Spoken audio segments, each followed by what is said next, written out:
Welcome to Winterfell, the grooviest podcast about Game of Thrones.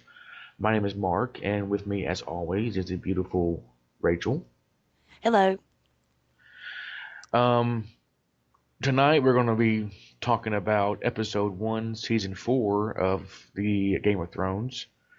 Before we get into that, I have some news. We are currently waiting to be approved for iTunes, but we are on the Windows Store. So if you get on your Windows phone and type in "Welcome to Winterfell," you will find our podcast there. We are This show is a part of the Screeching Dog Network, which you can find at screechinggdog.com, and there you will find the other shows that Rachel and I produce.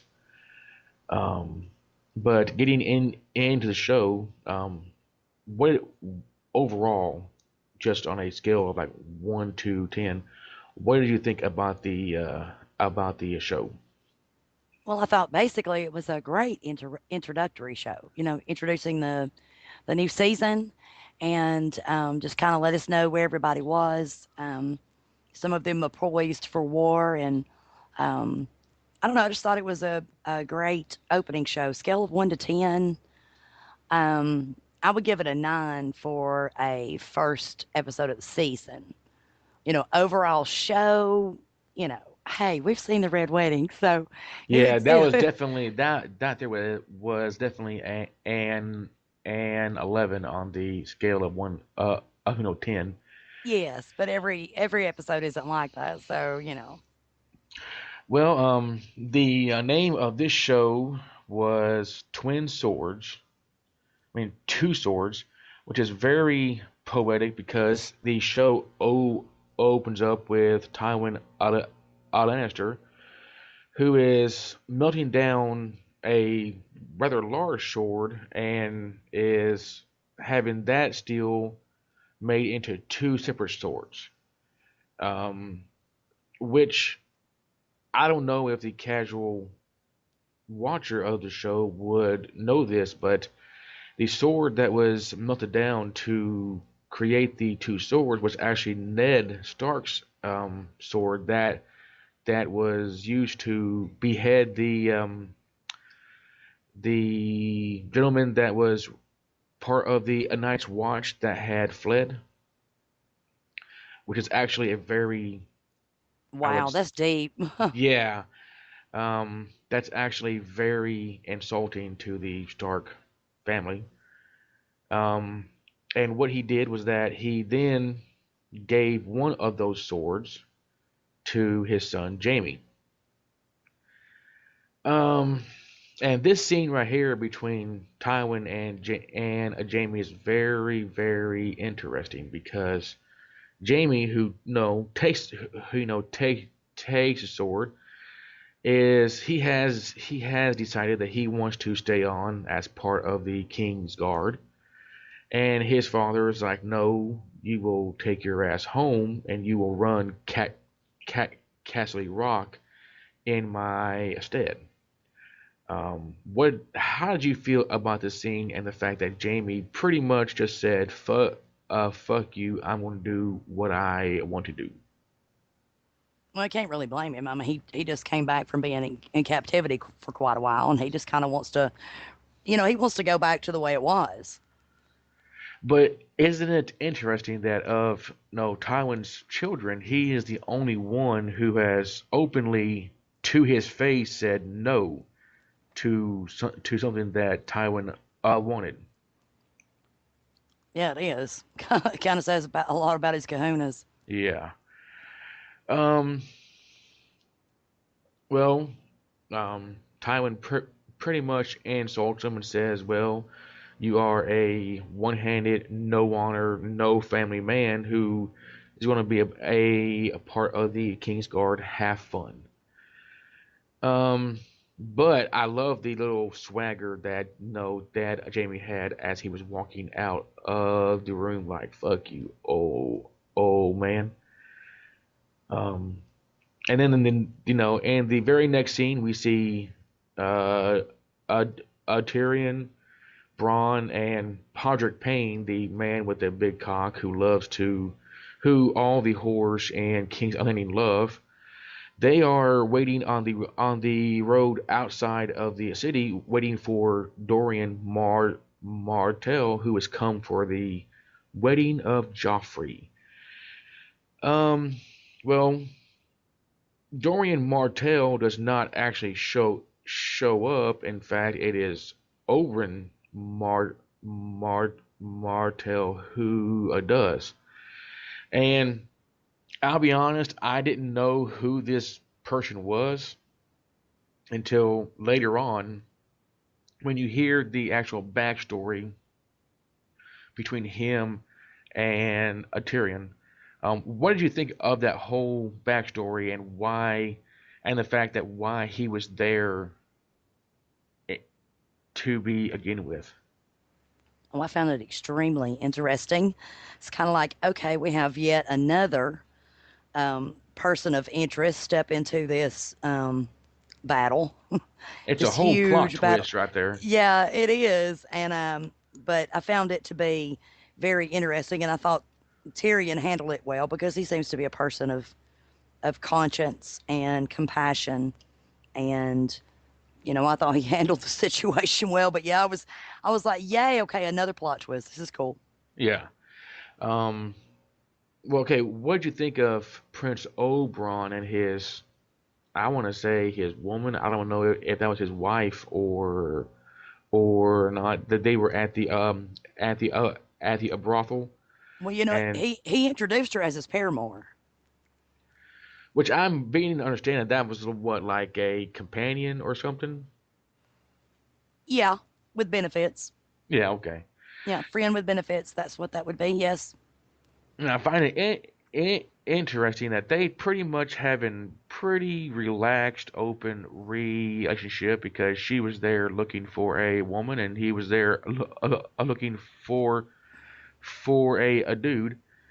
Uh, very interesting. And then she gets turned on when he assaults the two gentlemen of the Lannisters, and yeah, that whole thing was very out there.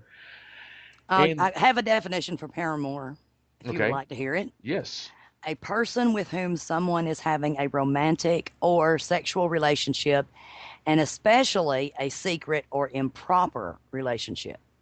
really. So there you go. Yeah. She was introduced as his paramour. She's his playmate. Well, she also describes herself as a bastard too, which means that she was born out of wedlock. And I had Well, I never. found it interesting that she described herself that way because haven't, I don't think I've ever heard of a woman referred to as a I bastard. was just about to say that. I was like, that is very. That's the first. I mean, it's wow. Okay. But I guess that there would actually happen. I mean, they're just not boys that are bastards. Um, in the next scene, we see Daenerys Targaryen, who is chilling with her dragons. In fact, one of them thinks that it is a friggin' lap dog, and these things are about the size of a horse. And one of the dragons So is, reminds me of our pit bull for whom the network is named Screeching Dog Network because she doesn't yes, bark, she screeches. She's American Pit and about 35 pounds and is convinced that she is a lap dog. So it was funny when the dragon was laying its head across Daenerys' lap and you said, well, there's Jill. yeah, and the dragon was being stroked, going, oh yeah, Yes, exactly. It was funny. It was just like Jill. If only she yes. had just, bathed her face in kisses. Mm-hmm. Well, Yum, I yum. don't know if I would do that to a dragon, but hey, Dragon kisses, yum. yeah. Um, I I will tell you something. I think that the CGI on these dragons are really phenomenal. The detail is the best that I have ever seen. I mean, it was really really good. Um, Yeah, it was, and I can't wait until Joffrey gets sight of those Joffrey. dragons. I can't wait. I can't wait. Yeah. Screw Joffrey. Anyway, um, and we see a little. This is a very curious scene where two of the dragons are flying around and they are fighting over a dead lamb, and Drogon, who is the biggest of the dragons that was, you know, nuzzling with Dany, decides to join the fight, and she tries to calm him down, and without warning, Drogon just snaps at her and is like, "Back the fuck off." Don't you think that was a foreshadowing, though? Yeah, I think so. I found it is, I was sitting there. I've been thinking about it for most of the day, going, well, what could that represent? And to me, it's maybe she doesn't have as much control over these dragons as she thinks that she does. Now, that might lead to something down the road. Yeah, I think we might be watching the dragons about to run amok at some point in time. I do. I felt like that was foreshadowing at the time. That's just what hit me when it happened. Well, I had thought about it, and before all the dragons, died off, and the Targaryens were in power. I'm sure that they taught their children how to handle these beasts. And because she's the only one left that has dragons, no one has ever taught her a damn thing. Maybe that has a lot to do with it. I know, but like she's the dragon lady. Is it not supposed to be intuition for her? Or no? Or Well, I don't have a dragon, so I have no idea. I hear Um, you. Jorah, who was watching this and entire thing, walks up behind her and tells her that dragons can never be tamed. Yes, if they're wild, they can't even be tamed even by their mother. Yes. Yeah, so it's like I think it's a foreshadowing. That's just my thing. I could be wrong. Don't mind if I am, but it just kind of looked like that to me. Oh, What oh, what other purpose did it serve? You know? right. Um,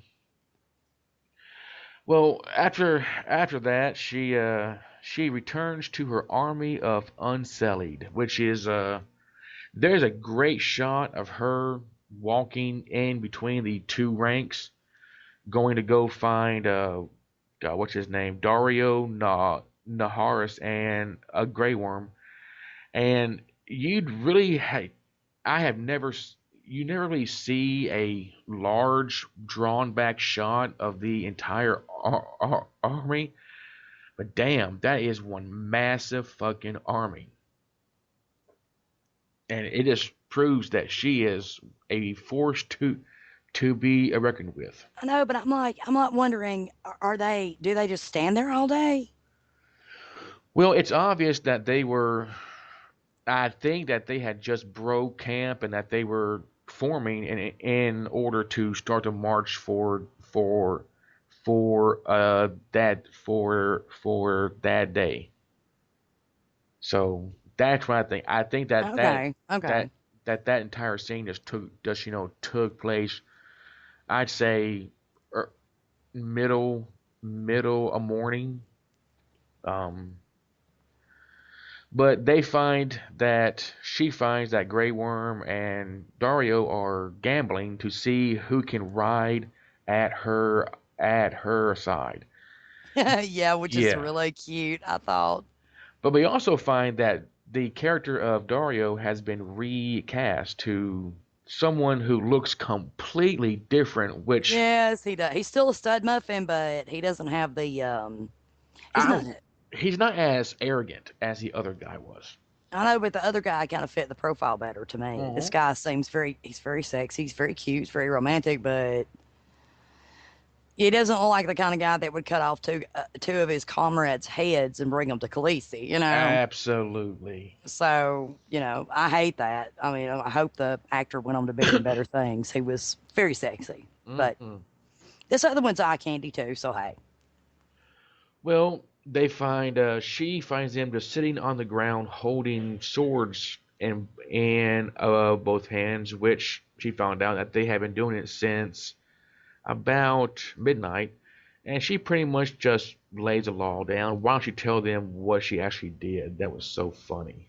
Oh no, what I loved about it, I'm just gonna bring up some personal stuff right here. I could just see the way they were holding those swords in both hands, Huh? just hold them up so they wouldn't hit the ground. I kept thinking about that story that you told me about when you were in basic training in the Navy. Oh my God. That's exactly what I thought of at that very moment. Yeah, It MIT. was That funny. was. It was Whew. funny. Yeah. Yeah, And but see, they were doing it voluntarily. That's a yeah, they big were, difference. but they were true. But still that's what I thought of. But anyway, yeah, she was like, the last person whose sword hits the ground is I don't know what she said, but anyway, it made them drop their sword really quick. Yes. And but she still put them at the back of the line to guard the cattle. She wasn't going to let them right up front with her because of their keeping her waiting. Yeah. Yeah, Um.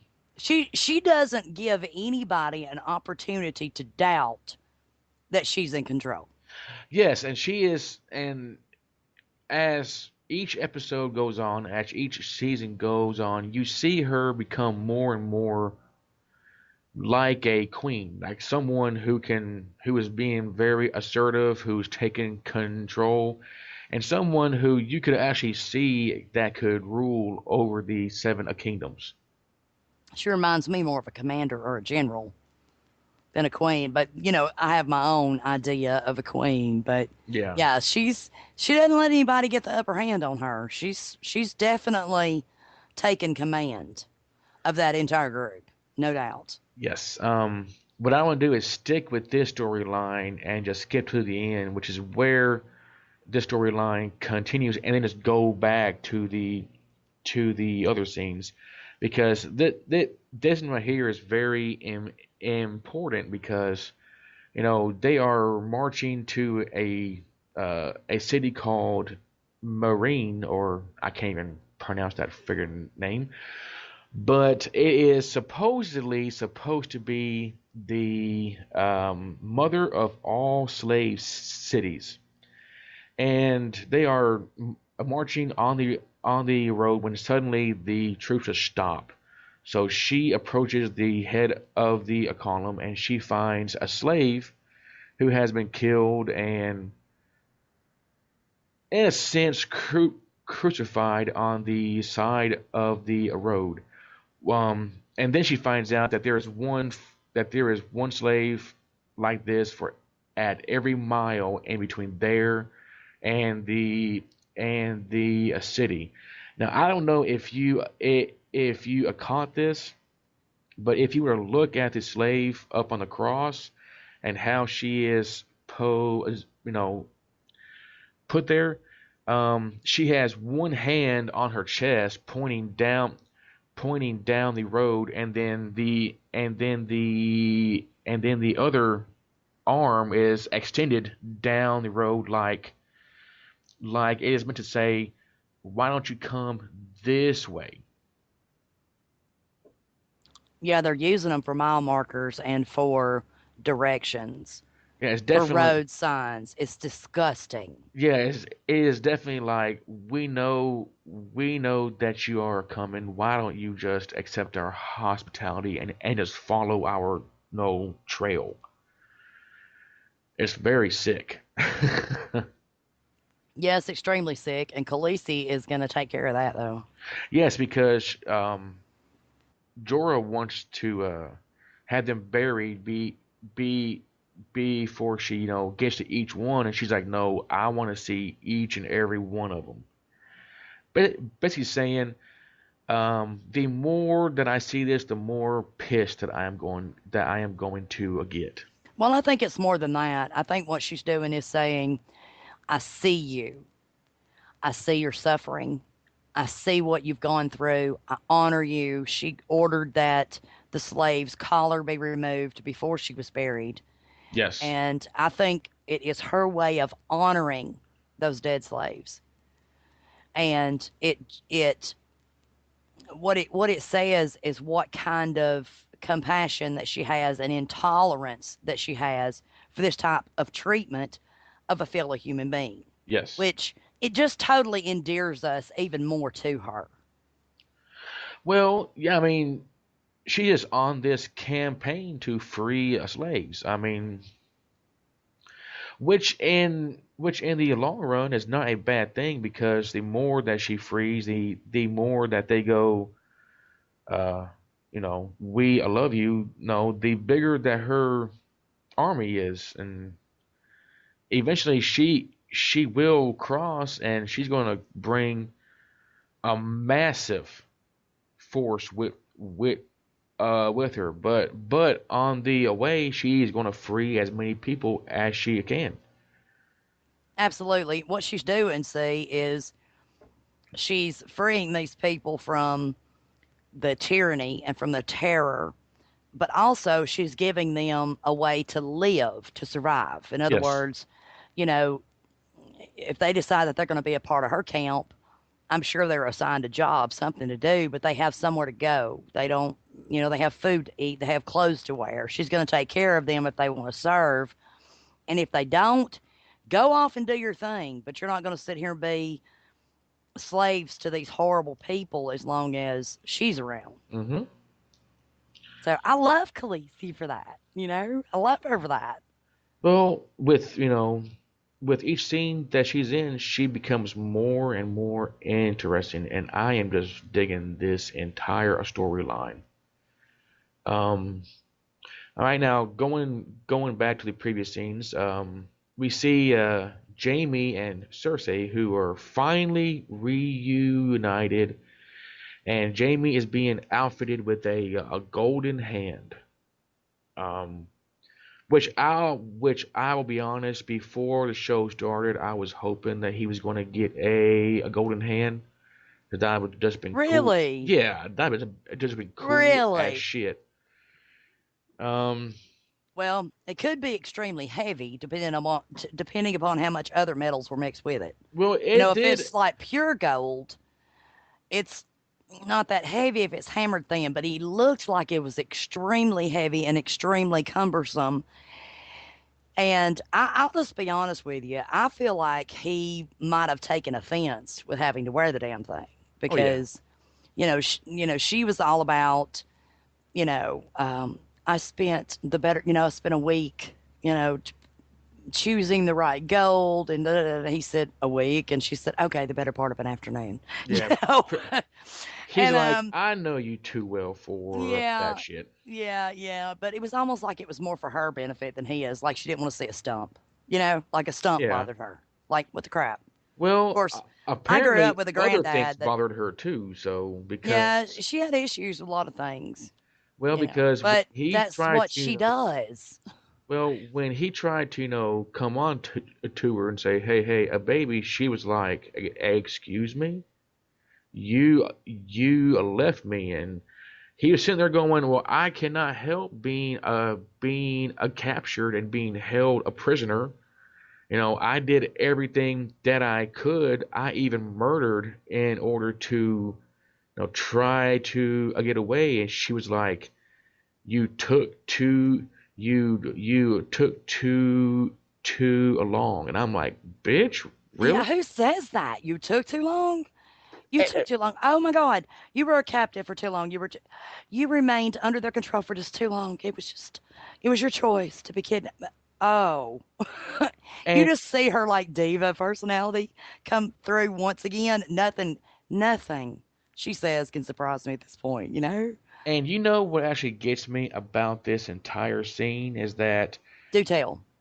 um he is, going. How about a little something? No, something. She completely rebukes him, and during the entire scene, you actually forget that they are brother and sister.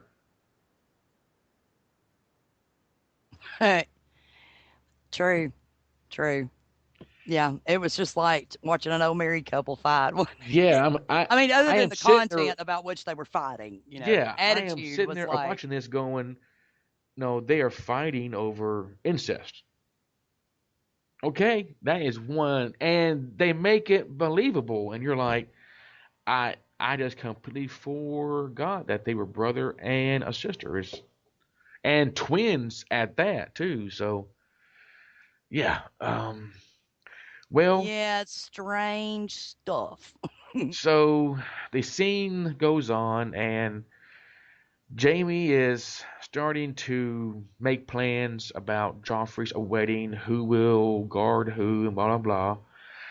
And Joffrey starts to be a little bastard and start to poke fun at Jamie's missing hand and the fact that he is not in this book that shows all the Kingsguard's greatest deeds. I mean, he is in the book, but there's nothing written down as far as his good deeds. And I'm sitting there watching this, going, okay, well they are having a little chide attack back and forth. He knows that Joffrey is his son. Joffrey has no idea, and I am sitting there wondering. I'm I wonder if he wants to take him and put him over his knee and just spank the shit out of him, but he can't. Okay, back up a sec. Okay. Hmm. And I'm sorry if our listeners know this and I don't. Sorry. I apologize right now, but wait a minute. Jamie knows that Yes, Joffrey is his son. yes, Okay. How do we know Jamie knows this? because they talk about it, and I mean, uh, it's open. I mean, Cersei knows, Jamie knows, everybody knows that Jamie and Cersei, you know, spawned Joffrey. Except Um, for Joffrey except for and me, well, apparently. well, well, Joffrey has heard the rumors, Okay. but when he went to his mom and she went, no, um, he doesn't believe it, or in fact, he just might, and he's just a sick bastard and doesn't care. Well, the thing is, if he believed it, if everybody knew it, I mean, he would not, he couldn't be king. Plain and simple. Well, everybody can know it, but nobody can prove it.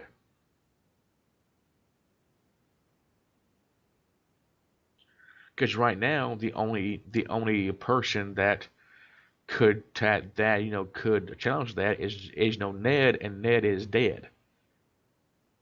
Because in the first season, Ned had all this proof, had all these bloodlines, and blah blah blah, and that was why he was killed. That was why his wall climbing son was pushed out the window. Because if anybody found out that these two were having sex, then they would go, well, is Joffrey their son? I So, guess I missed the whole thing where, they were talking about it openly. I totally just missed that. But at any rate, Joffrey doesn't believe it, and he feels completely and totally entitled to everything he's been given, oh yeah, I mean, which, and makes him so great. We love to okay, hate Joffrey. let me ask you this. In that scene, Joffrey talks about how he was the one that repelled the army attacking King's King's Landing. That he was the one that is feeding the people. That he's the one. Blah blah blah blah blah. Do you actually believe that he? Do you actually think that he believes what he's saying, or is he just trying to come across as kingly, even though he knows that he's a coward? Oh, I think he believes it. You think that he is just that out of touch with reality? Absolutely. Okay. Oh, absolutely. I think he is that self absorbed. Yeah, I think he believes it. Yeah, I do. Well, Okay, well, going from there, we move on to Sansa Stark, who is, um, no, she is not eating, she is not talking, she wants to be alone because she found out that basically her entire family was murdered, and as far as she knows, she is the only Stark left. Peter Dinklage, Tyrion shows up and he's like, you have got to eat, and starts to, try to try to comfort her. And I find the fact that this guy is just in an impossible situation with his wife who hates him because his dad had his family killed. His mistress, he wants to be with her, but he can't because he's married and he takes his vows seriously. And she is pissed off because she thinks um that he doesn't want to be with her anymore. You got his dad who hates him, his sister hates him. The only person that I see that does not really hate him is a Jamie. And I'm just like, man, this guy cannot win for losing. Yeah, well, he can't catch a break, and sometimes he feels like a victim, and sometimes he acts like one. Sometimes he just totally succumbs and just gets totally shit faced and just says, fuck it. Yeah, But, the truth is, he's got this great big heart. I mean, he's very compassionate and empathizes with what his family has done, without his support or without his initiation of anything. He's just, and there are times when you can see it that he feels completely trapped in the role that he's been placed in. He just feels like, hey, I'm a Lannister. This is who I was born to. This is the place we're in. But you can also see the sorrow and the disgust and the remorse for what his family has put on other people. So it makes him a great character because he's conflicted and he's not all good, but he's certainly not all bad, and that's human nature. well, do you think that eventually, and I'm just speaking on down the road because you and I have not read the books. We've chosen not to read the books. We've chosen not to get audio books because we want to be completely, you know spoiler free in this show. Speaking on just what you know with the show, do you think that eventually he will turn against his family and start doing his own thing? Or is he just too tied to that family and his honor to actually do that? I think Tyrion would if he were given the opportunity and knew that things would be handled well and that he would be taken care of and that everything would be okay. I don't think he would just sell out his family, just sell them out and Right, say to heck with them. You give me an out, I'll betray them, I'll do whatever. I don't think he would do that because that's his blood and that he does hold sacred, even at the same time, while he loathes some of the things that his family does. And who can't relate to that, right. right? Absolutely. We can all relate to that. But that's his family. And so he would never just hand them over to someone who was going to kill or torture his family or imprison them in any way. But if he met an adversary worthy enough to where his family would be spared any pain, but yet they would be removed from power and be stopped from hurting anyone else. And he also knew that the person he was aligning himself with would not be just another Lannister family. Right. Then, yes, I think he would because I think that's the kind of character he is. But that would have to be a perfect storm. That's And just my that opinion. and that would be hard to accomplish right there. Exactly. Um, Later on, we find that Sansa is in the woods, and you don't know, you can't tell if she's praying or not, but she's just chilling. So she decides to And this is a great scene right here.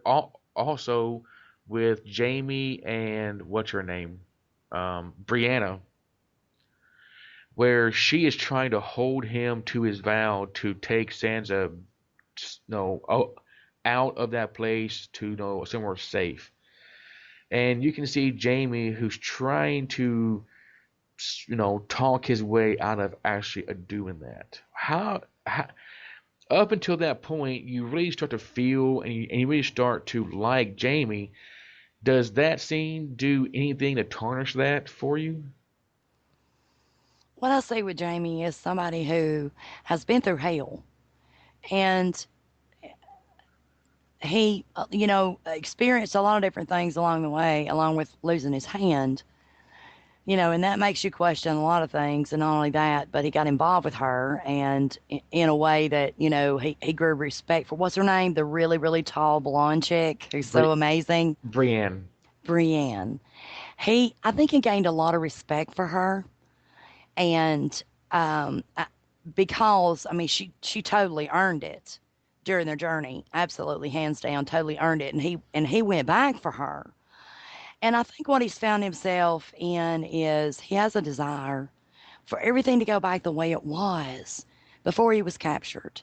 He had this thing with his sister, which is to us is gross. To him, it was a relationship. It was a romance. So, Right. and he's struggling with that, along with realizing, okay, if I take Sansa, where am I going to take her? And he has a legitimate, truly a legitimate problem there. Where would he take Sansa?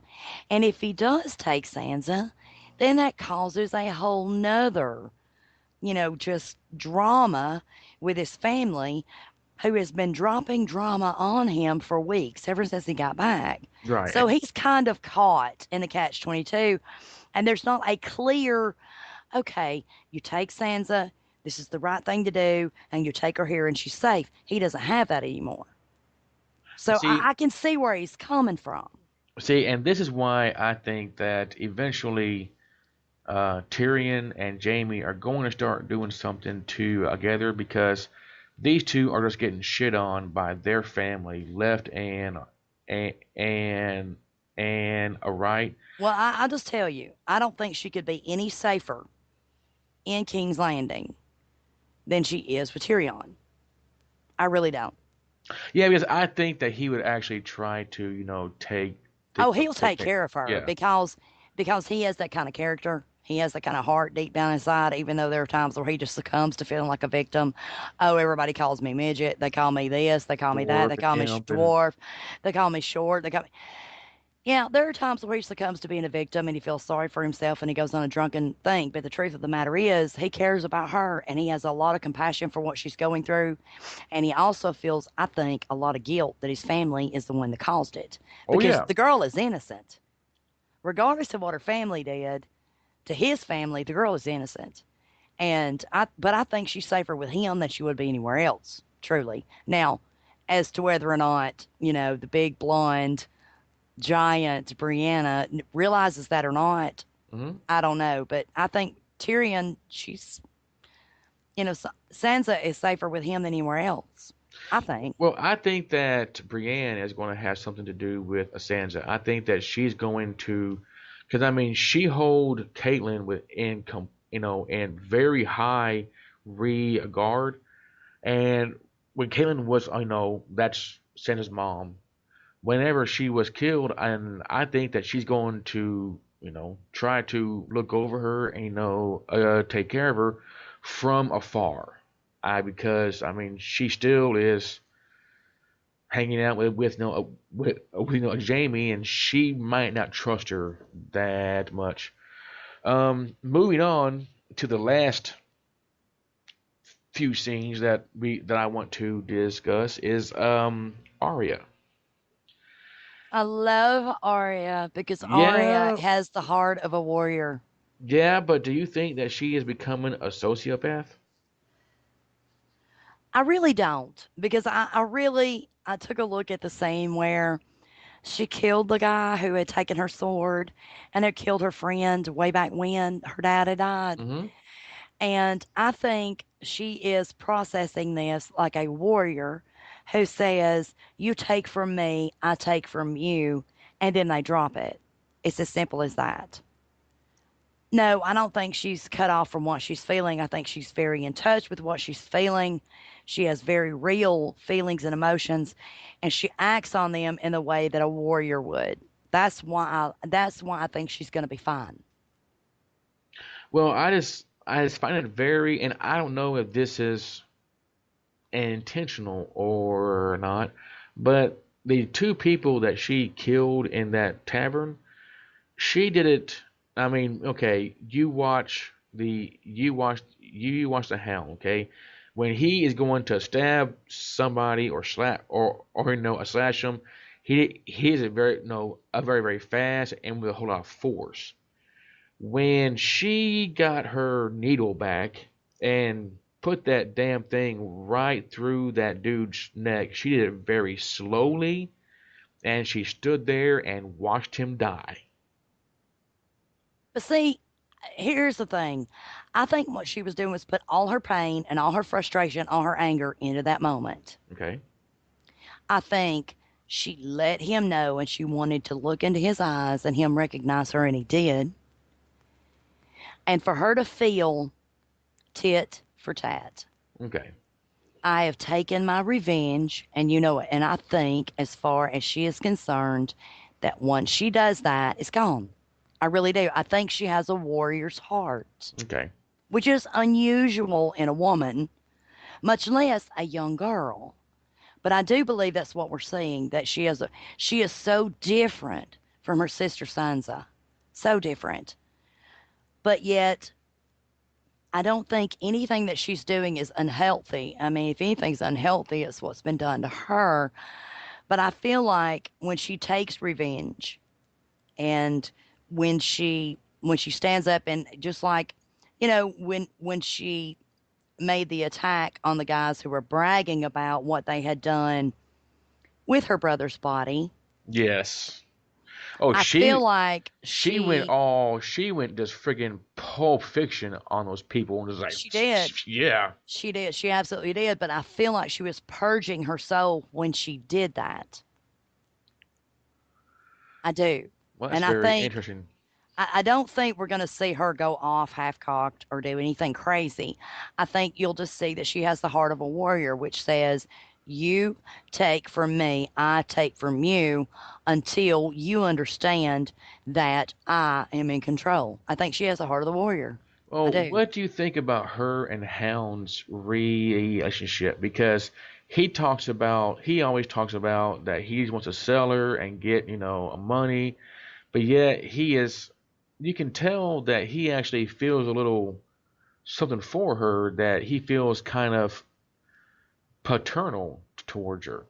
Oh yeah, and if he didn't have a paternal bone in his body, at this point he respects this girl. He respects her guts and her determination and her fearlessness.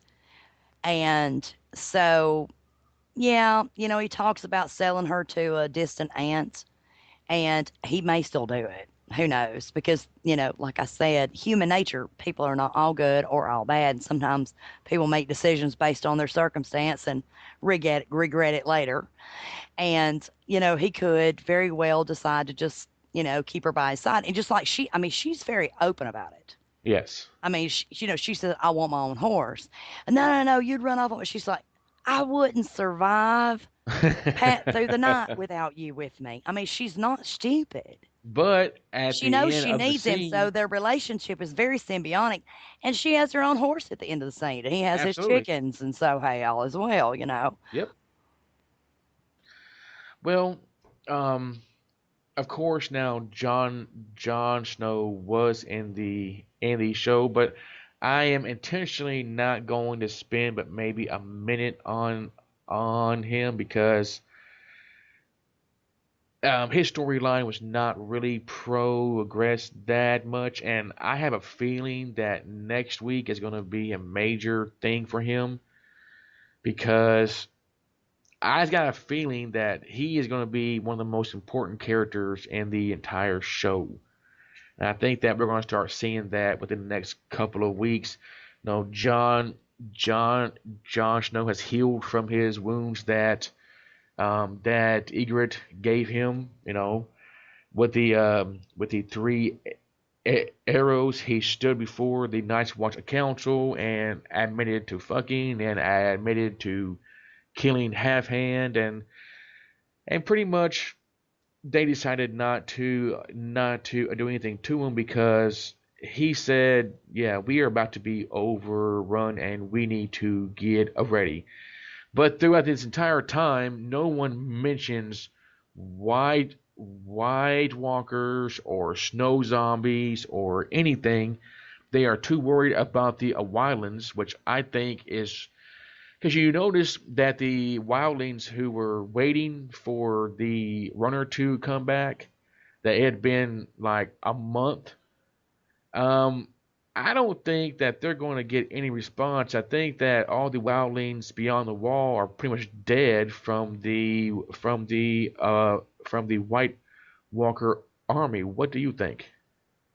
I think that's very possible, but what I found the most interesting about the little time that Jon Snow and the wildlings had was that it was made very clear that if his woman had wanted to kill him, she could have and she would have. Yeah, it was very obvious that she has put Yeah. on a big show saying, Yeah, she didn't and want to kill him. I mean, we no, thought, oh my God, the bitch just put 3 arrows in his ass, but she could have put one in his heart in a minute. yes, So she was putting on a show for her brothers, and because she couldn't kill him, she just couldn't do it. She loved him.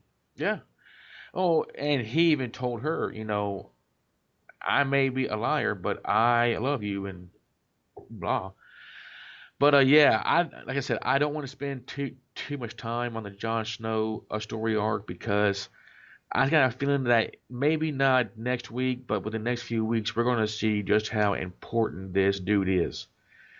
Um, Oh, I agree. He was never given the Stark name, but hands down, he is a Stark. yes. Well, I'm going to He tell you was something. fathered. He was I'm going fathered to tell by. you something. I think that yes, he is a Stark, but I don't think that he has Ned Stark's blood in in in him. I think that he has Ned Stark's sister's blood in him. Really? So you think Yes. that Ned Stark took a lot of flack from his wife, saved this boy, but to keep secret? Yes. Oh, I can't wait to see what's Because going to happen. I can't wait to see what's going to because happen in the next because I episode. think that Ned Stark was just that fucking honorable that he would take that secret to his grave, which, if I'm right, he actually did. Oh, he's definite martyr material. The dude was a hero. He really was. He Well, was he very well, honorable in Sean everything he Bean is a does. martyr in everything that he does. So, but I know, I know, right? so do you have any closing thoughts before we start pimping out a screeching dog?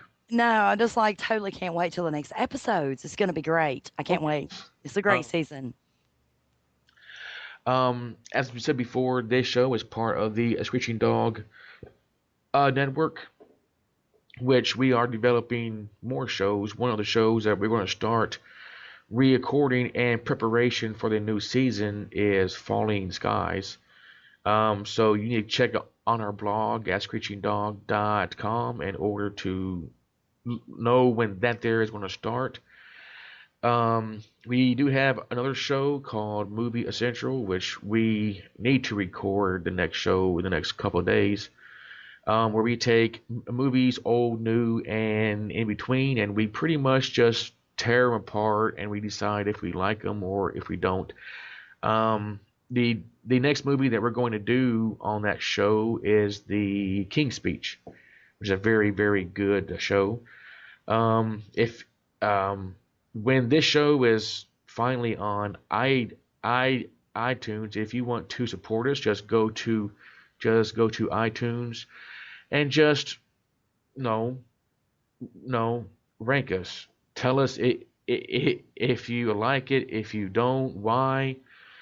Um, you are not going to hurt our feelings because we really want to make this show a better. You can follow us on Facebook at facebook.com/screeching dog. You can find us on Twitter at screeching dog. You can find us at screeching dog dot com where you can also download and listen to each show there too. And we also have our show notes for each show. If you want to support us financially, you can get on our website. Go to the sponsors link and click on the Amazon banner, which will take you to the Amazon store at Amazon.com, and it won't cost you anything more. It's just they share a little bit of their profit with us. If you have any questions for this show, just send them to Winterfell at screechingdog.com, or you can use the contact form on our website. Um, did I miss anything? Well, I would just say that if you enjoyed this podcast, to please share it with your friends, Yes, share it on Facebook, share it on Twitter, whatever social network you're on, email it to people, whatever. If you enjoyed it, please share it so that that will help us grow the podcast and keep it coming to you. Okay? That's what I absolutely. would add. Well, if there is nothing else, I think that we'll go ahead and just close this show out, and we will see you next week. So everybody have a wonderful week. Say bye bye, Rachel. Bye, guys. Thank you. Love you.